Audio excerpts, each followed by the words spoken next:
Muy buenas noches tengan todos ustedes, queridos hermanos. Vamos a comenzar nuestro curso de espiritualidad católica. Les doy la más cordial bienvenida. Vamos a invocar la presencia del Espíritu Santo, sabiendo que Él nos va a iluminar para que podamos conocer la verdad de su Hijo, la verdad de todo aquello que nos ha revelado. En el nombre del Padre, y del Hijo, y del Espíritu Santo. Amén. Te pedimos, Santísima Trinidad, que envíes a tu Espíritu Santo para que en esta noche nos acompañe, ilumine nuestra inteligencia, encienda de amor nuestro corazón con el fuego de tu Espíritu, de manera que experimentemos constantemente en nosotros la fuerza y el fuego de tu amor. Te pido que me ilumines para que pueda también transmitir todo tu amor a todas las personas que van a escuchar y ver este video. Que el Señor nos bendiga. Espíritu Santo, fuente de luz, ilumínanos y guíanos. Espíritu Santo, fuente de luz, ilumínanos y guíanos. Espíritu Santo, fuente de luz, ilumínanos y guíanos. En el nombre del Padre, y del Hijo, y del Espíritu Santo. Amén. Muy bien, queridos hermanos, pues les doy la más cordial bienvenida y vamos a seguir con nuestro curso. Nos habíamos quedado prácticamente en nuestro librito de síntesis de espiritualidad católica. Si lo tienen por ahí en la página 16, nos habíamos quedado en el punto del signo de la cruz. Y habíamos hablado de que la cruz es la revelación suprema de la caridad, es decir, de Dios, pues Dios es caridad. En esta ocasión no podré presentar la diapositiva, pero pues yo sé que ustedes tienen el libro y cualquier cosa pues ahí en el libro nos podemos apoyar. Creo que pues es una base muy importante para nuestro curso. Entonces, hemos hablado sobre cómo pues la cruz es esencial para un cristiano. Ya habíamos dicho que el Evangelio de la cruz tiene mucho que decirnos a todos nosotros. Y ahora nos vamos a concentrar en algunos aspectos o lecciones que nos deja la cruz de Cristo Jesús. La cruz que es también muy aleccionadora para todos nosotros. Y en primer lugar, en la cruz podemos encontrar una lección que es: así nos ama el Padre. Así nos ama el Padre.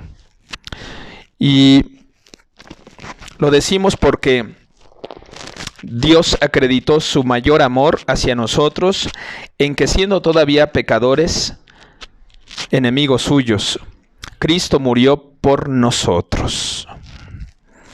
Entonces aquí vemos en esta cita de San Pablo de Romanos capítulo 5 versículo 8 y también Efesios 2 del 4 al 5.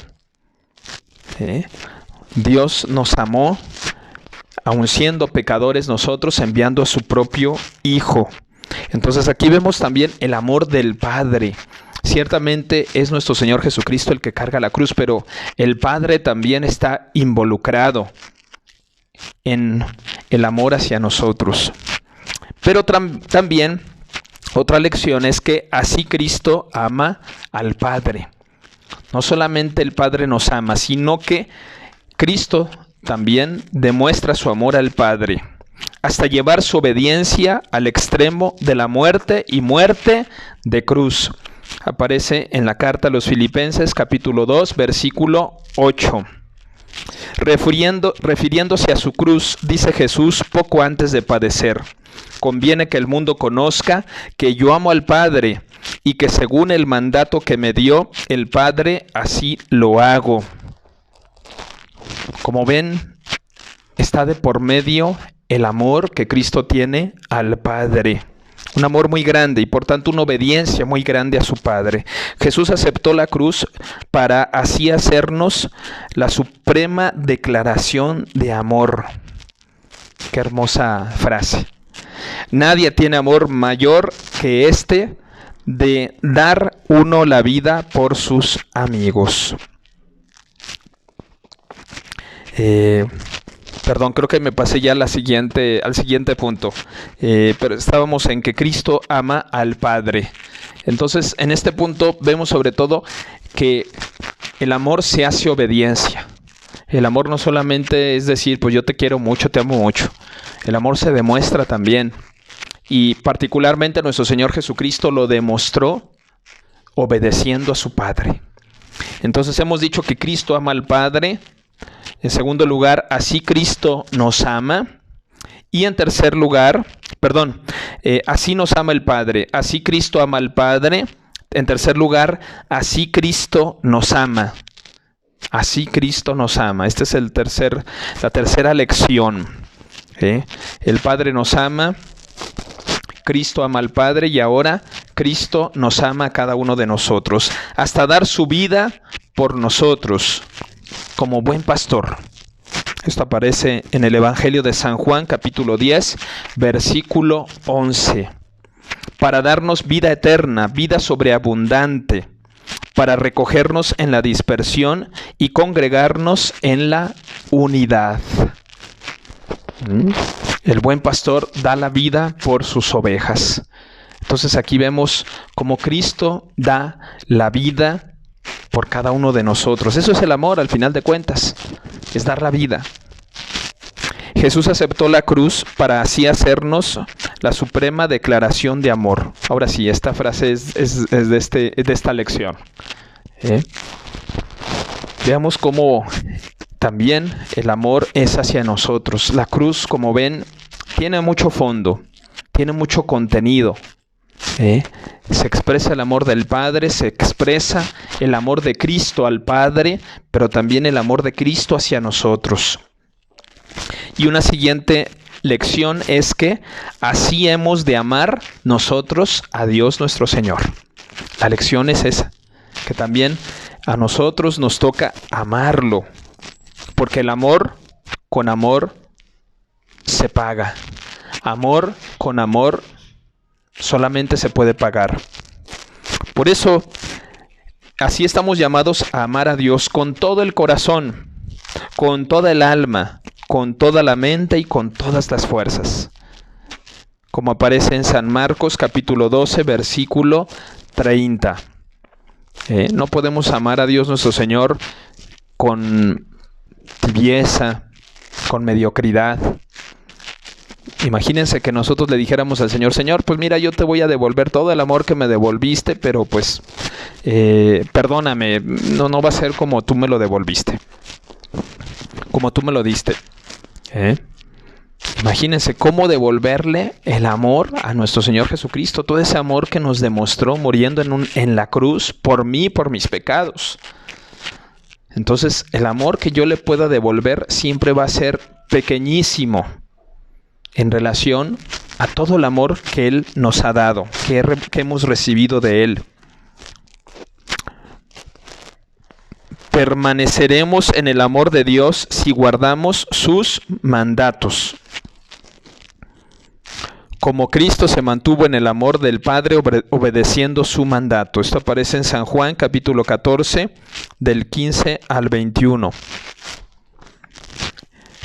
Si decimos que queremos permanecer en el amor de Dios, hemos de guardar sus mandatos.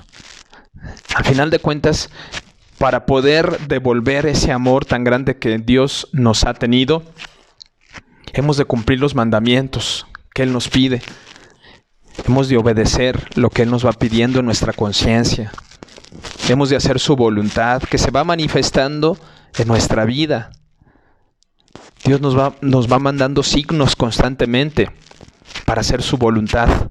Entonces, aquí aprendemos esta lección de así hemos de amar a Dios nuestro Señor. Siguiente lección. Así hemos de amar a los hombres. Qué lección también tan hermosa. El amor se va devolviendo, se va regresando. En primer lugar a Dios, pero en segundo lugar a los hombres, a nuestro prójimo. Porque quien dice amar a Dios a quien ve y no ama a su hermano a quien... quien dice amar a Dios a quien no ve y no ama a su hermano a quien ve es un mentiroso. Recordemos lo que nos dice San Juan. Entonces, una expresión del amor tiene que ser el amor al prójimo. Entonces, así hemos de amar a los hombres como Cristo nos amó. San Juan capítulo 13, versículo 34. Así Dios nos amó. El que quiera aprender el arte de amar al prójimo y quiera ponerlo en práctica, que contemple la cruz, que se abrace a la cruz. Si alguien quiere de verdad amar al Señor, si queremos amarlo de verdad, contemplemos la cruz de Cristo. Esa cruz es muy elocuente. Podremos aprender muchísimo. Es una cruz de amor. Solo así su amor será sincero y fuerte.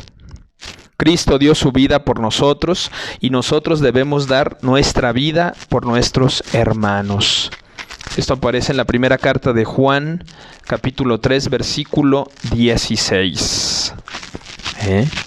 Recordemos que amar al prójimo para Dios nuestro Señor es igual que amarlo a Él.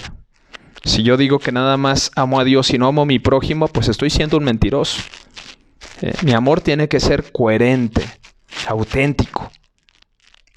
No puedo dejarme llevar por una hipocresía, diciendo que sí amo a Dios, pero en la práctica no amo a mi prójimo. Entonces, como vemos, aquí hay otra lección muy hermosa. Amor al prójimo. Y por último, una última lección es: Cristo crucificado es la proclamación máxima de la ley evangélica. Amor a Dios y amor al prójimo. La crucifixión de Cristo es la máxima proclamación de esta ley evangélica.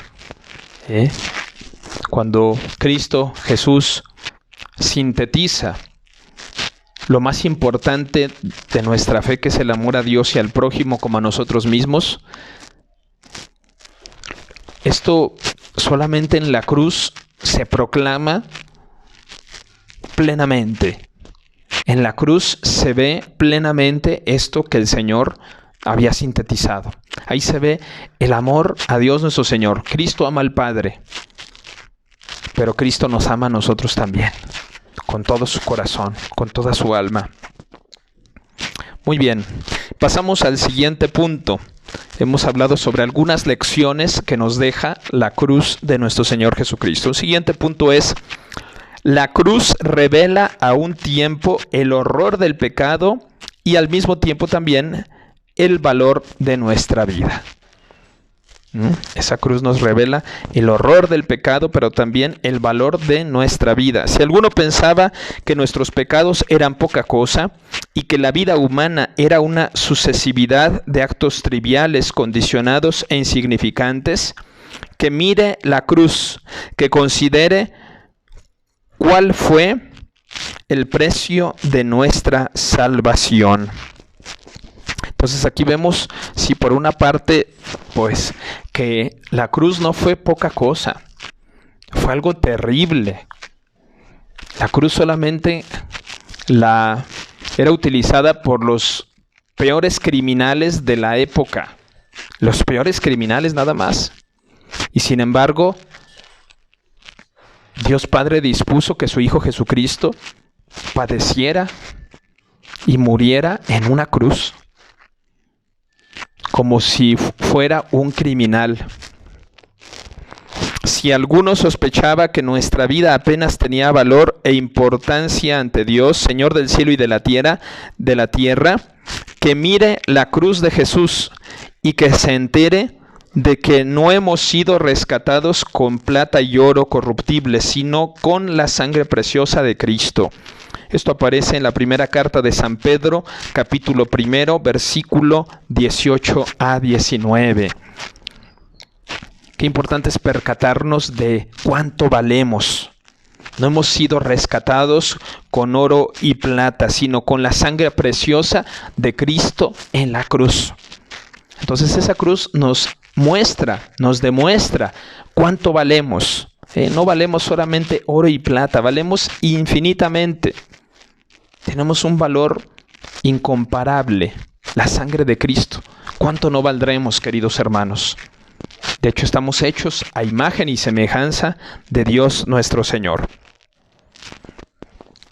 Y que no piense tampoco que ese amor y ese precio Jesucristo lo entregó por la humanidad en general, pero no por mí, pues cada uno de nosotros puede decir con toda verdad lo mismo que San Pablo: el Hijo de Dios me amó y se entregó por mí.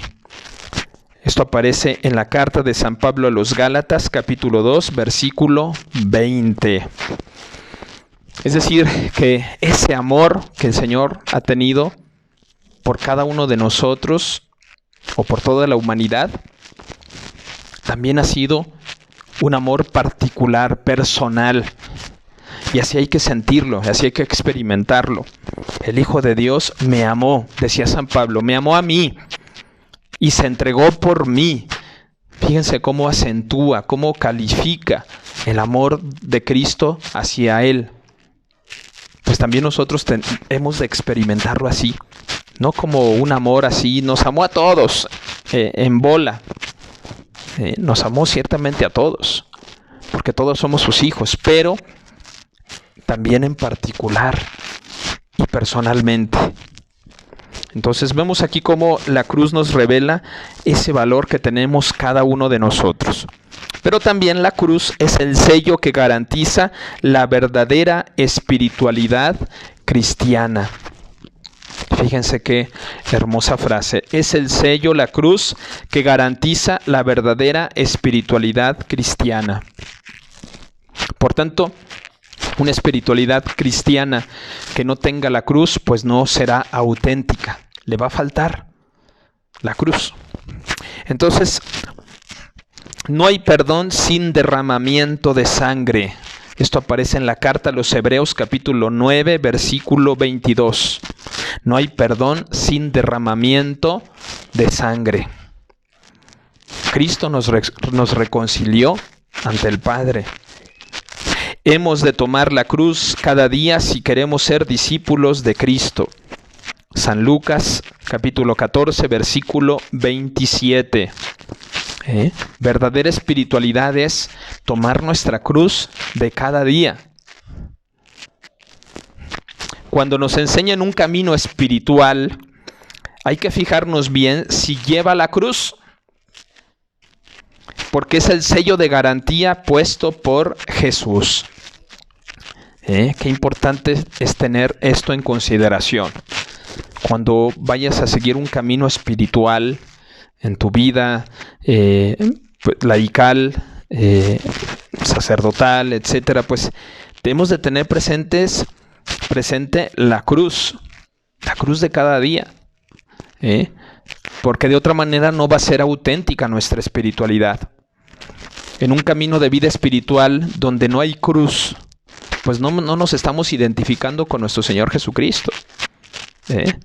Estamos más bien huyendo de la cruz, de ese máximo sacrificio por el cual nos vino la redención. El verdadero camino evangélico, el que lleva a la vida, es estrecho y pasa por la puerta angosta. Esto nos lo decía nuestro Señor en San Mateo, capítulo 7, versículo 13 a 14. Entonces, la cruz forma parte de nuestra vida cristiana y hemos de tenerlo en consideración. Nosotros que estamos siguiendo a Cristo, que somos cristianos. Sí, somos cristianos porque seguimos a Cristo. Somos católicos también, porque pertenecemos y creemos en la única iglesia que Cristo fundó. Bien, vamos a pasar ahora a otro aspecto también muy importante de la espiritualidad. Hemos hablado de la pasión de Cristo, del signo de la cruz, que no podemos ignorar, no podemos dejar de lado. Es importante. Pero hemos de recordar que no todo termina en la cruz. viene la resurrección, viene la glorificación de Cristo. Por eso hemos de decir que el que se humilla será ensalzado. Esto aparece en San Lucas capítulo 14, versículo 11. Cristo bendito no se mantuvo igual a Dios en gloria, sino que se abatió hasta el abismo de la muerte, y por eso Dios le exaltó y le otorgó el nombre que está sobre todo nombre. Filipenses capítulo 2, versículo 5 a 11. Qué hermosa cita, ¿eh? Les recomiendo que recurramos a ella con más calma después. Cristo no se mantuvo igual a Dios en gloria, sino que se abatió hasta el abismo de la muerte, y por eso Dios lo exaltó y le otorgó el nombre que está sobre todo nombre. Es decir, Dios lo glorificó. Nuestro Señor Jesucristo se abatió, se humilló, pero después Dios lo resucitó, lo glorificó. Bien, la muerte en la cruz ya es el comienzo de la glorificación de Cristo alzado en la tierra. Así como en Israel fue alzada la serpiente de bronce, también la naturaleza cambia, se rasga el velo del templo.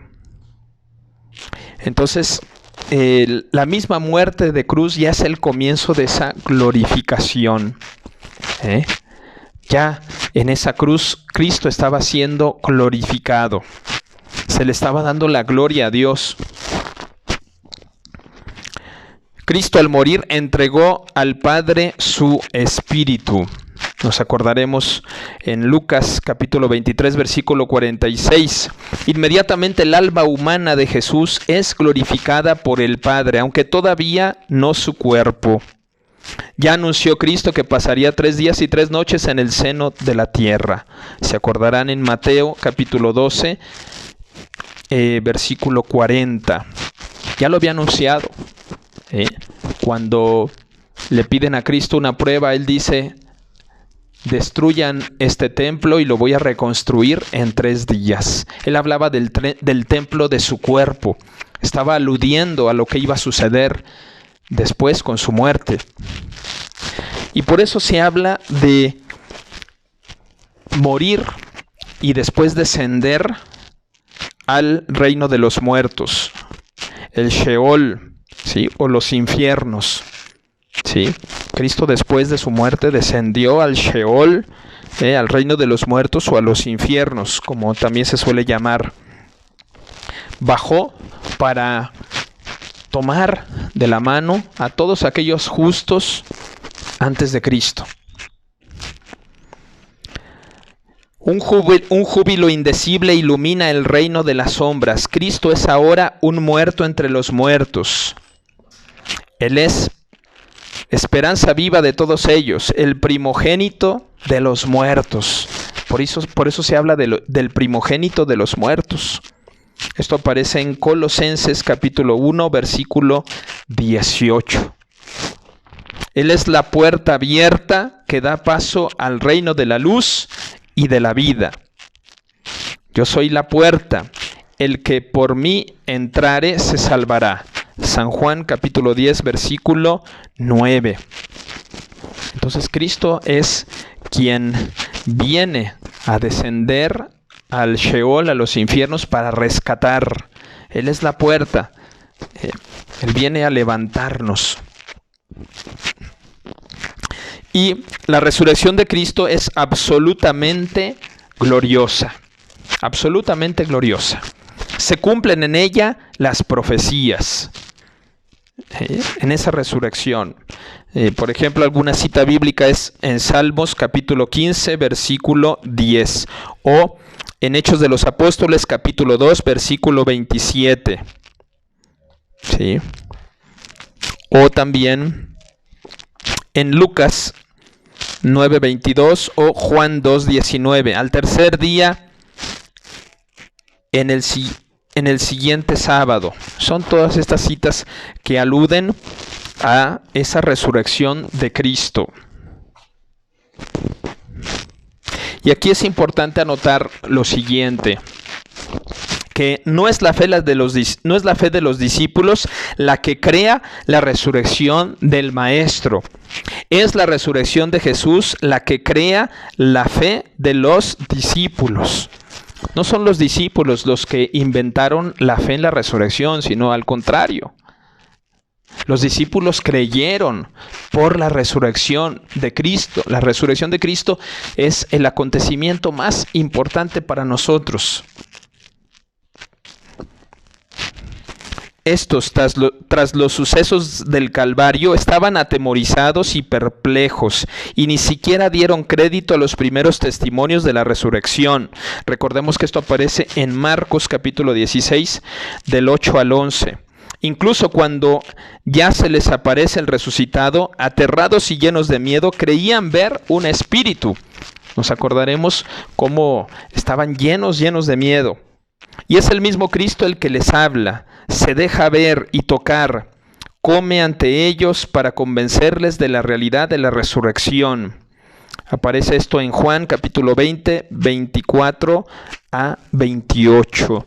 Como ven, la resurrección es un hecho histórico, pero al mismo tiempo también es un acontecimiento y un hecho que marcó la vida de los discípulos y de aquellos a quien le vieron. Y ellos fueron los testimonios por los cuales después los siguientes cristianos fueron creyendo. Como ven, nuestra fe también se basa en el testimonio de los que conocieron a Cristo. Cristo resucitado está verdaderamente investido de la gloria divina. Los apóstoles, a quienes fue dado el ser testigos oculares de su majestad, esto aparece en la primera carta de Pedro, versículo 2:16, pudieron decir con toda razón: hemos visto al Señor. Hemos visto al Señor. Ellos no podían negar lo que habían visto. Y por eso ellos proclaman, ellos llevan y anuncian esta grande noticia. Hemos visto al Señor. Hemos visto su gloria, gloria como de unigénito del Padre, lleno de gracia y de verdad. Eso es lo que van diciendo los discípulos de Cristo. Hemos visto, tocado y oído realmente al Verbo de la vida. Primera de Juan, capítulo 1, versículo 1. Como ven, son palabras mayores. Los discípulos no estaban inventando cosas. No es que no habían desayunado, comido, cenado. Realmente ellos tuvieron la gracia de ver a Cristo resucitado. Y en otra cita dice: hemos comido y bebido con Él después de resucitado de entre los muertos. Esto aparece en los Hechos de los Apóstoles, capítulo 10, versículo 40 a 41. Hemos visto, hemos comido y bebido con Él. Los discípulos no tienen miedo de anunciar esto, de que así fue. Los apóstoles atestiguaban con gran poder la resurrección del Señor Jesús. Esto aparece en los Hechos de los Apóstoles, capítulo 4, versículo 33. Atestiguan, testimonian. Esta fue la buena noticia fundamental de la predicación apostólica. Hechos de los Apóstoles, capítulo 2, del 24 al 32. Fíjense, vuelvo a repetir, la noticia fundamental de la predicación apostólica de alguna manera viene a ser la resurrección de Cristo. Hoy nos podemos preguntar, ¿cuál es la buena noticia que yo le doy a una persona de parte de Cristo, de parte de la iglesia? Pues debería de ser que Cristo está vivo. No deja de ser la misma noticia, solo que más actualizada.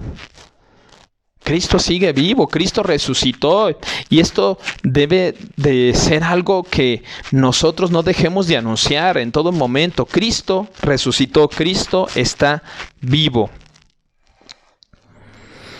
La idea de la resurrección era perfectamente extraña para los griegos.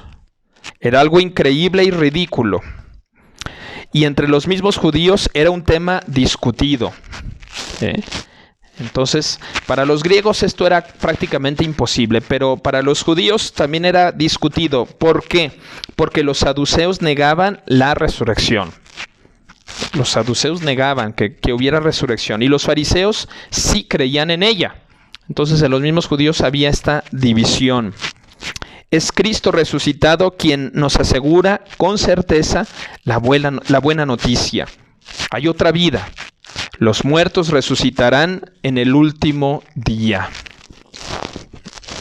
Bien. Seguimos. Es el Padre quien resucita al Hijo.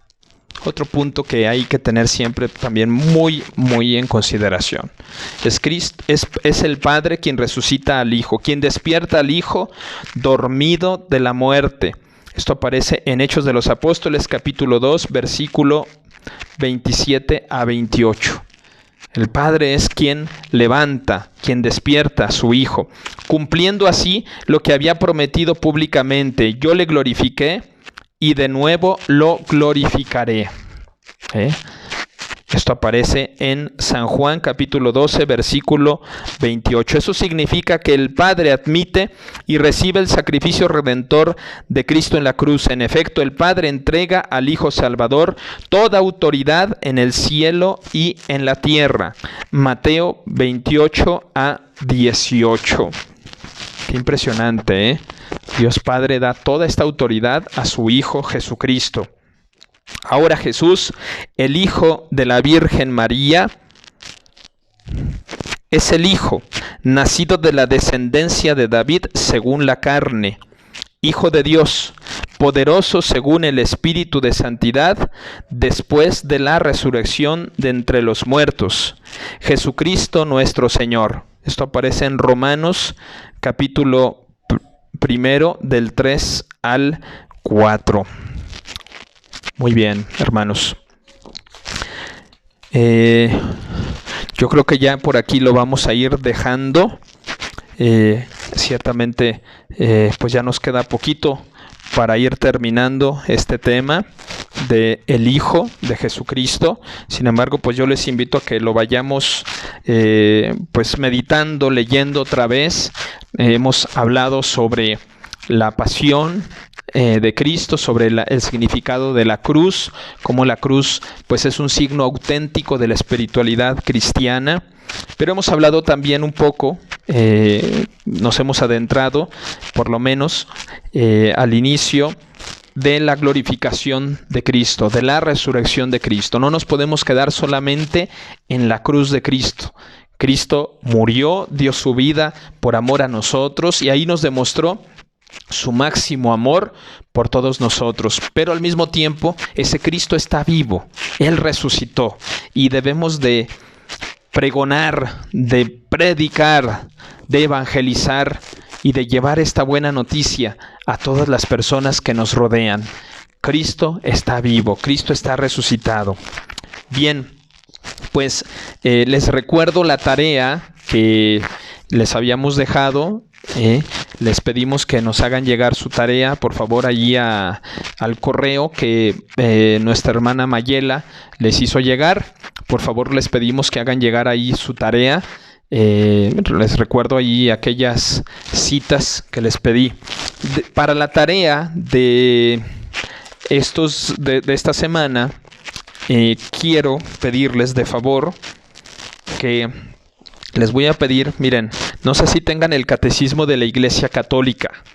Si no lo tienen, yo les invito a que vayan a internet y ahí busquen la página del catecismo.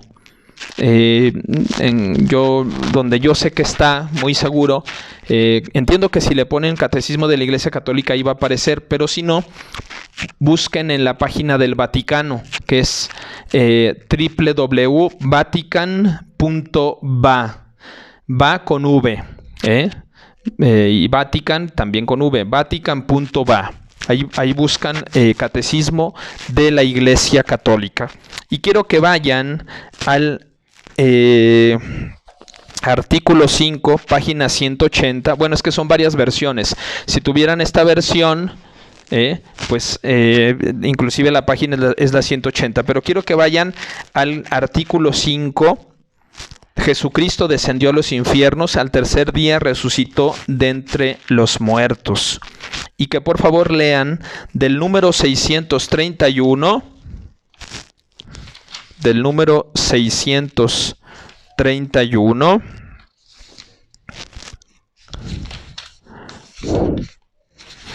al